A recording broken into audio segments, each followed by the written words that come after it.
Hi hello అండి, welcome to Bharat special. నేను మీ భారతి. ఎలా ఉన్నారండి అందరూ? నేనైతే చాలా చాలా బాగున్నాను అండ్ మీ అందరు కూడా చాలా బాగుండాలని కోరుకుంటున్నాను.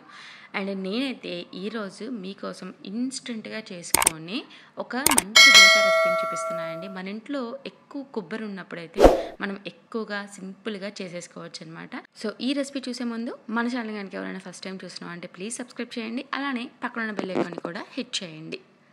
ఫస్ట్ అయితే నేను ఇక్కడ ఒక 2 కప్స్ రైస్ని చక్కగా కడిగేసేసి ఒక 2 గంటలు లేదంటే ఒక 3 అవర్స్ బాగా కొంచెం నానబెట్టేసేసుకొని ఇలా జార్లో యాడ్ చేసుకొని 2 కప్స్ రైస్కి ఇలా సన్నగా కట్ చేసి పెట్టుకున్న కొబ్బరి ముక్కల్ని 1 కప్పు యాడ్ చేసుకుంటున్నానండి. సో ఇలాగా ఒక కప్పు కొబ్బరి ముక్కలకి 2 కప్పుల రైస్ని యాడ్ చేసుకొని ఇలా రెండింటిని కూడా బ్లెండర్లో యాడ్ చేసుకొని ఫస్ట్ అయితే కొంచెం వాటర్ యాడ్ చేసుకుంటున్నాయండి. ఎందుకంటే మిక్సీ అనేది మరీ టైట్గా తిరగకుండా స్మూత్గా తిరగడానికి. సో మనకైతే కన్సిస్టెన్సీ వచ్చేసరికి ఇక్కడ నేను చూపించే కన్సిస్టెన్సీలోకి రావాలండి. మీరు తర్వాత ఆ బ్యాటర్ ప్రిపేర్ చేసుకునేటప్పుడు మధ్య మధ్యలో కూడా కొంచెం వాటర్ని యాడ్ చేసేసుకొని ఇలాగా బ్యాటర్ లాగా ప్రిపేర్ చేసుకొని పెట్టుకోవాలండి.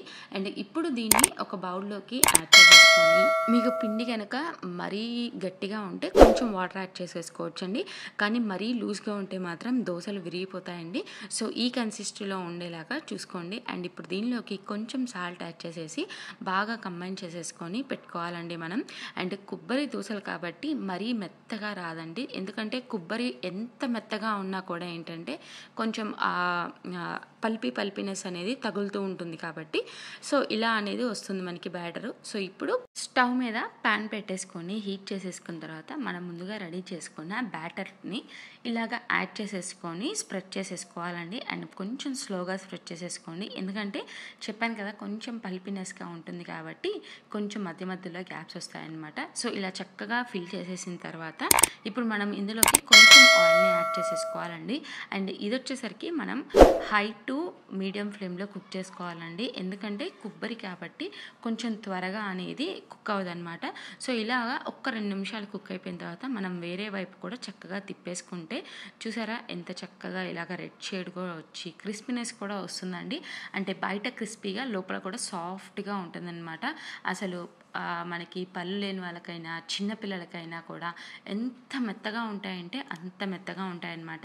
సో ఇలా దోశలు ప్రిపేర్ చేసేసుకొని చట్నీ అండ్ అల్లపు చట్నీతో కలిపి తిన్నారంటే చాలా బాగున్నాయండి.